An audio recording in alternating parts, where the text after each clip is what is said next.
Hello guys, कसे आहात तुम्ही सर्व? होप तुम्ही सर्व चांगले आहात.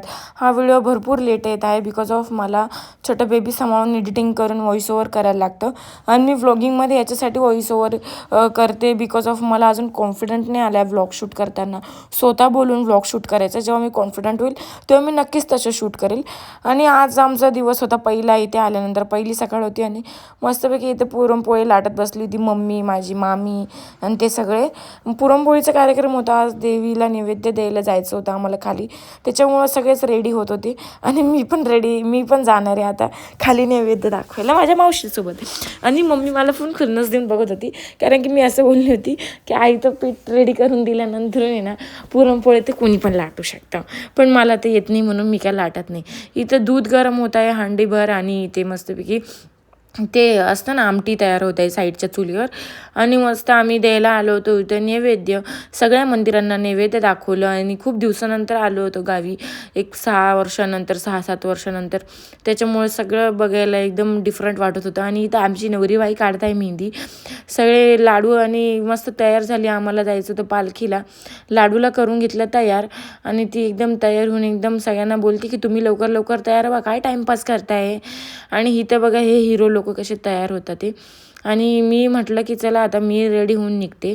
मला तर एक पण ब्लाऊज येत नव्हतं. इथे पालखी मस्त आली होती आणि आम्ही सगळे पालखीचं दर्शन घेण्यामध्ये खूप व्यस्त होतो. पालखी एकदम सुंदर दिसत होती, मस्त नटलेली होती. लाडू आली होती थकून म्हणून लाडूला झोपवलं. आणि इथं बॅगांमधनं तयार होता इतका पसारा निघला होता की पसारा परत जागच्या जागी ठेवणं खूप मॅन्डेटरी होतं. लाडू तर झोपून गेली होती, पण मला पसारा नीट ठेवायचा होता, कारण की एक पण गोष्ट राहिली लाडूची तर मला तर हा अंदाज व्हायचा होता. म्हणून मी सगळं चेंज केलं. बोलतात ना बाळ झोपलं आईने पण झोपून घ्यायचं, तर ते एकटी सिंगल मम्मी असेल सांभाळणारी तर ते बिलकुल नाही होऊ शकत. बाळ झोपल्यावर कामं करायला लागतात. म्हणून मी फटाफट परत बॅग पूर्ण पॅकिंग करून घेतली. लाडूची सामान जागच्या जागी ठेवले. आणि ब्लाऊज काय होत नव्हतं, ते साड्या आणून तर काय उपयोगच नाही झाला, ब्लाऊजच नाही येत होतं म्हणून ॲज इट इज ठेवला. तर वजनच इतकं वाढलं तर काय करणार. इथं माझी सुंदरी मामी आहे माझी, मस्त तयार होऊन भरत आहे पाणी. आणि तिला मदत करणारा हा माझा स्मार्ट मामा एकदम व्यस्त होते. हे ना गॉसिप्स करण्यामध्ये व्यस्त होते. ह्या बहिणी दोघी मस्त गॉसिप्स करत होत्या, ह्या बिझी होत्या. आणि दुसऱ्या दिवशी सकाळी होतं बोकड्याचं कार्यक्रम. चुलीवर मस्त मटण बनवायचं काम चालू होतं. मावशी एकदम खतरनाक लेवलचं मटण बनवते, जे हॉटेलमध्ये पण कुठंच भेटणार नाही, एवढं टेस्टी. ग्रेव्हीपासून सगळं. आणि एवढं क्वांटिटी मटण बनवणं हे it's not easy. It's so much large task for my मावशी. पण मावशी तर 100 लोकांची पण भाजी बनवून टाकेल, एवढी सुपरहिट भाजी मावशी बनवते. आणि मी आणि लाडू इथं शूट करण्यात व्यस्त होतो. लाडू सगळ्यांना शूट करून लाडू सगळ्यांना एंटरटेन करण्यात तर एकदमच बिझी होती. इथं बहिणीने घेतलं होतं मला मस्त तेल लावायला. आणि बहिणी दुसऱ्याच्या हाताने किंवा बहिणीच्या मम्मीच्या कोणाच्या पण हाताने तेल लावणं एक अलग लेवल ऑफ सुकून असतं. तेल लावून घेणं, मालिश करून घेणं. आणि इथं तिथे कोणत्या दुःखात बसली होती तिलाच माहिती. आणि चुलीवरची भाकरी, ओ माय गॉड. मोठी मामी आणि मम्मी भाकरी बनवण्यात एकदम व्यस्त होत्या. आणि भाकरी 50-50, 60-60, 70-70 भाकऱ्या लागतात एका दिवसाला. एवढे आम्ही जॉईंट फॅमिली एका घरामध्ये यात्रेला जमा झालेलो आहे. आणि माझा अवतार ॲज युज्युअल गाऊनवरच मी फिरत आहे. परत मावशी घेतली, तिने ठेका घेतलाच होता गॅसकडे थांबून भाजी टाकायचं. तर मावशी परत एकदम खतरनाक लेवलमध्ये टेस्टी भाजी बनवत होती. आणि इथं लाडू बसली होती माझ्या नानीकडे गप्पा मारत सगळ्यांशी, आणि एकदम मस्त बसलेली होती. मला काही त्रासच नव्हता. म्हटलं सांभाळा यार, कोण सांभाळते त्यांनी. आणि दीदीने इथं लाडूला घेऊन टाकलं. सगळे निघालो होतो वॉकला म्हणजे खाली तर असं कार्यक्रम होता. म्हटलं चला बघून येऊ मंदिराकडे काय चालू आहे काय नाही. आणि आम्ही निघालो इथे. आणि ना कमी जरा थंडी जाणवते गावाकडे, तर नाशिकला भरपूर थंडी आहे म्हणे. मग आम्ही गेलो, जाऊस तर लाडू झोपून गेली. थम्सअप वगैरे पिऊन आम्ही परत घराला निघायचं ठरवलं, कारण की थंडी वाढली होती. दुसऱ्या दिवशी होतं मोनूचं ते बोलतात ना नवस मागितलं होतं मावशीनी, ते नवस होतं. तर इथे ना मयूनी घेऊन टाकलं होतं तिला कडेवर. आणू दे म्हणे, मी घेते तिला. बंबू गेला होता पुढे, मग राणीने घेतलं. मावशी तर उचलणारच यार, मावशी. इथं माझी मावशी आणि लाडू इथे एन्जॉय करत होते. इथं सगळं मॅनेजमेंट एकट्या माझ्या काकाने केलं होतं. एक लिंबू, एक टमाट्यापासून सगळं आणणं, ते बनवणं, ते टेंट मारणं, खुर्च्या आणणं, हे सगळं मॅनेजमेंट. ते जे आहे छोटंसं मंदिर हे माझ्या नानांचं आहे. माझ्या नानांच्या मंदिरापुढे नवस बोललं होतं मोनूचं, ते नवस पूर्ण करायला एकट्या माझ्या काकांनी हे सगळं मॅनेज केलेलं आहे. आणि भाकरी थापायला बसली आहे, मावशीची मुलगी, मावशी माझी, सगळे बसलो होतो आणि सगळे पाहुणे इथं आलेलेच होते, जमलेलेच होते. आणि शेतात बनवणं खाणं हे एकदम मस्त वाटत होतं आणि नवस पण पूर्ण झाला आणि थोडंसं एन्जॉय पण झाला.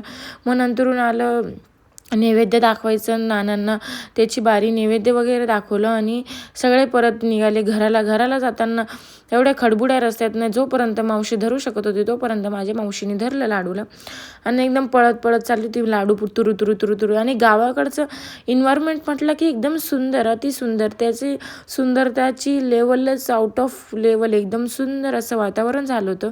मी आली होती मोठ्या मामा तिथे, गोकुळ मामाचं घरी, तिथे आली होती नातू मामाच्या घरी. आणि तिकडनं आल्यानंतर आम्ही खेळायला घेतलं ट्रूथ अँड डेअर आणि इथं आली होती बारी नाचण्याची. सगळे डान्स करण्यात एकदम व्यस्त होते, लाडू, मावशी, मी, दीदी, आम्ही सगळे एकदम व्यस्त होतो डान्स करण्यामध्ये. आणि डान्स करून झाल्यानंतर आम्हाला गावी मस्तपैकी म्हटलं की चला आता ना महादेवाच्या मंदिरात सगळ्यांनी डोकं विकत धुतलं, एकदम सगळे स्वच्छ होऊन आम्ही आलो होतो इथं कलेश्वर महादेवाच्या मंदिरात. आणि इथं काही पण विश मागितले ते पूर्ण होते, त्याच्यामुळं म्हटलं की चला एकदा जाऊन येऊ. मी विश मागितली देवाकडनं आणि सगळं सुंदर असं एन्व्हायरमेंट होतं.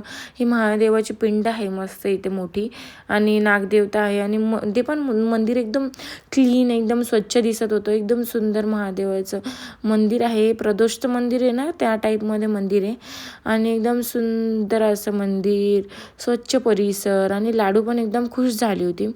पंडितला बोलली की ना लाडूला मध्ये प्लीज दर्शन करून आणून द्या, कारण की आम्ही परत येणं होईल नाही होईल गावाला, म्हणून लाडूला मी दर्शन करून दिलं, पंडितच्या हाती दिलं लाडूचं दर्शन करून त्यांनी मला आणून दिलं. आणि ते 5-6 गोण्या जे साखर दिसते ना, ज्यांची विश पूर्ण होते ना ते साखर पण विकतात. आणि इथे लाडूच्या पप्पांना पण मी मंदिर दाखवलं. कर्नाटकमध्ये पण शिवाजी महाराज आहेत, शिवाजी महाराज की जय. आणि इथे लाडू पण शिवाजी महाराजांना बघण्यात फार व्यस्त होती. असं नाही की महाराष्ट्रात पण आहे, कर्नाटकमध्ये पण शिवाजी महाराजांना भरपूर मानतात. आणि इथे सगळ्या लेडीज डान्स करण्यात व्यस्त आहे.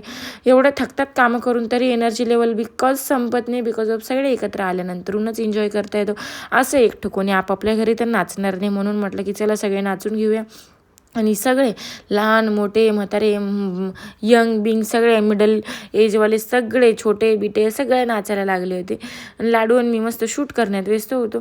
नंतर म्हटलं आता गारवा वाढतोय आणि यांचा काय डान्स थांबत नाही, पण चला एवढ्या दिवसानंतर भेटल्यानंतर तर सगळे नाचणारच ना. माझ्या नानीची डान्स करण्याची लेवल एकदम अलग होती. आणि त्याच्यानंतर आम्ही निघालो होतो थोडंसं बाहेर फिरून आल्यानंतर मावशीने बनवायला घेतलं होतं परत चुलीवर मटण.